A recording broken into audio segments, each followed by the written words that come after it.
Tövəndə mən köpçülikning diqqətiga mana ikki parça əsərni sunaman. Birincisi sözləməyi turib sözlətganlar.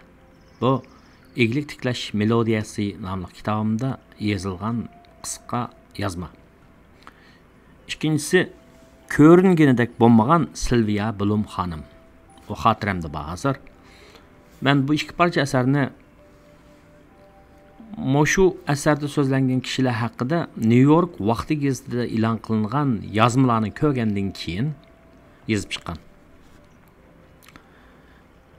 Birinchisi eglik tikilgan kishilar haqida. Ya'ni bu kitobga berildi.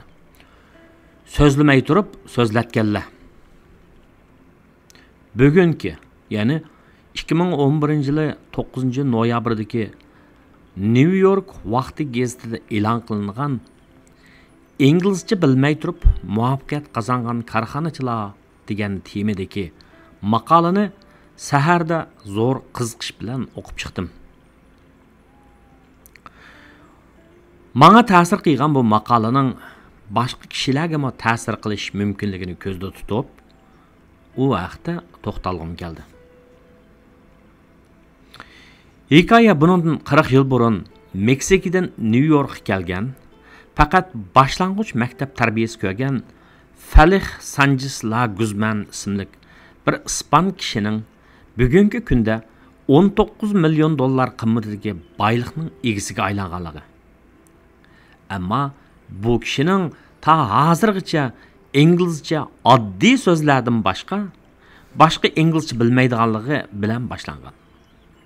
Ondan Xitoy mamlakatidan ko'chman bo'lib kelgan Jang Yulong ismli bir kishining New Yorkda Yanfon kartochkasi va Yanfonga oid tijorat qilib 45 xizmatchisi bor bo'lgan, bir yiliga 30 million dollarlik tapobat qiladigan bir shirkatning egasi bo'lganligi. 1981-yili Janubiy Koreyadan ko'chman bo'lgan Kim Ki-chol ismli kishining kiyim-kechak tijorati bilan shug'ullanib, cho'ng korxonachiga aylanganligi yozilgan. Bulardagi o'rtaq aloyilik hech qaysisi ingliz tilini so'zlayolmaydi yoki aran so'zlaydi. Ammo hammasi haddidan ziyoda emgakchan va fursat izlashga mahir. Demak, korxonachi bo'lish uchun kitoblardagi har xil tijorat modellarini bilib ketishning zaruriyati o'xshaydi. Muvaffaqiyat qozonish uchun inglizchani yaxshi so'zlash muhim degan tonish mavjud bo'lgan bu jamiyatda inglizchani so'zlamay turibmi, muvaffaqiyatlar bilan New York vaqti gazetining muxbirlarini qoyil qilgan ko'chmanlar shu qarashni tasdiqlaydi. Qaraganda bizmi kallamizni silkib etib, o'zimiz yashayotgan jamiyatga boshqacha tafakkur bilan qaramasak bo'lmag'dak. 2011-yili 9-noyabr.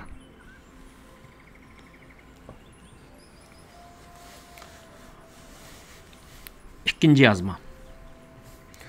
Ko'ringanidek bo'lmagan Silvia Bloom. Ajoyib odamlar bor dunyoda. Aqllar ya ko'ringaningdek bo'l, ya aytqaningdek deb ta'lim berishimi, ammo ko'ringanidek emas ba'zi kishilar. Bugun New York vaqti gazetida mundaq bir xabarni ko'rdim. 96 yoshli kotib ayol jimjitgina holda boylik to'plagan. Ondan 8 million 240 ming dollarni iyona qilgan. Bu xabarni zo'r qiziqish bilan o'qib chiqdim. Silvia Bloom ismli New York shahrining Brooklyn rayonida yashagan bu kotib ayol bir advokatchilik shirkatida 46 yil kotiblik qilgan bo'lib, 96 yoshida pensiyaga chiqqan. Ham uzun qolmay u dunyoga qaytish qilgan. 96 yil ömür ko'rgan Silvia xonim bir oddiy kotib bo'lib, kotiblarning maoshi tuvan bo'lganligidan u ayol hayotida intayin oddiy sodda yashab kelgan. Xizmatga poyezd bilan ishga borgan. Ijarasi kontrol qilingan uyda 50 yildan ortiq o'ltirgan. Dam olishga chiqib oz kundan keyin qaytish qilgan. Mo'may asli Sharqiy Yevropaliklar pushtidan bo'lib, o'tgan asrdagi iqtisodiy bo'hronni boshdan kechirgan hamda yo'qsizlikning qandoq ig'ir bo'ldig'ini bilib, ömür bo'yi iqtisodchanlik bilan oddiy sada yashab kelgan. U yo'qsizlarga esdashlik qilgan, hashamdan yiroq turgan, toki o'lib ketguncha kishilarning nazarida bir oddiy mo'may katib bo'lgan. Uning uzun yillardan beri jimjitgina buncha zo'r boylikni yig'ib mang'inni uning yo'ldoshi, tuqqanlari va hatto uning yaqin o'tadigan sirdoshlarining hech qaysisi bilishmagan. Ya'ni mo'may o'zining uzun yillardan beri pul muomala bozoriga mablag' solib kelganini va salgan mablag'ining ko'payib necha million dollarga yetganini bir ömür hech kimga uqtirmagan. U vasiyat qilib, urug' tuqqanlarga muayyan mulk qoldirgandan boshqa 8 milyon 240 ming dollar pulni ma'rifga iyona qilgan. Chunki u ma'rifning odamni, jamiyatni yaxshilaydiganiga ishongan. Uning o'zimi yosh chaqlarida kunduzda tirishib ishlab, kashda oliy maktabning kashlik kurslarida o'qib diplom olgan. Bu mo'may hayotida o'zining qonun o'qib advokat bo'lish orzusini ishga oshira olmaganiga qattiq o'kingan. U o'zini 1947-yil xizmatga olgan advokatlik shirkatida 67 yil ishlab, bu shirkatdagi eng uzun ishlagan xizmatchiga aylangan. Uning hayotida eng yaxshi ko'rgan narsalarning birisi har xil turdagi shokoladlar bo'lgan. Mo'maydagi bu xil fazilatni, ya'ni tirishchanlik, umidvorlik, iqtisodchanlik, kamtarlik, sexilik va shaxsiyatsizlikni ham o'z ishiga puxta bo'lishdagi xarakterini boylik, huquq va shuhrat tamasida vosita tanlamay yashaydigan qor ko'ngil chirkinlarga, yeliqi bir pul topsa dab chaladigan, ot minsa chiqmaydigan do'ngi, uzuk taqsa kirmaydigan, uy qolmaydigan bayqushlarga hargizmi selishtirg'il bo'lmaydi albatta. Bu mo'mayga hech kimdan miros qolmagan, hech kimga pul bermagan. Undaqda u qandaqsiga bunchalar ko'p boylikni yig'a oladi?